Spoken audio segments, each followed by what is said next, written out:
फूलकोबी खाई सारा पर तार नाड़ को समस्ते फोपाड़ी दियंती किंतु एई तरकारी देखला पर केबे भी आपण फूलकोबी नाड़ को फोपाड़ीबेनी।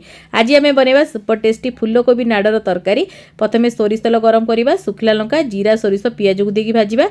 तबे किछि टमाटर को देकी भल से भाजिला परे आलू, बैगण, कखारु, सारू को देकी बढ़िया से भाजिबा। तापर हलदी गुंड स्वाद अनुसार लुण देकी भल भाव में परिवा को सिझिया पई छाड़दबा मिसेईकी। तापर देखंतु परिवाटी अधा अधी सिझिगला परे आमे कोबी नाड़ काटिकी रखिथिबा ताकू आमे एठी ऐड करबा। आ कोबी नाड़टा टिके कणलिया ही नेबे। तापर देखंतु भल भाव में मिक्स करके एठी मु टिके नाको कुक कर नेथिली। तापर आमे एठी बेसर मसला को ऐड करबा, अल्प टिके काश्मीरी लंका गुंड ऐड करबा। भल भाव में एठी मसला को कसिकी टिके घोड़े दबा। आ तापर जेतले मसला बढ़िया से कसी आसीबो पानी देकी आमे फुटिया पई छाड़ी दबा 10 रु 15 मिनिट लो फ्लेम रे।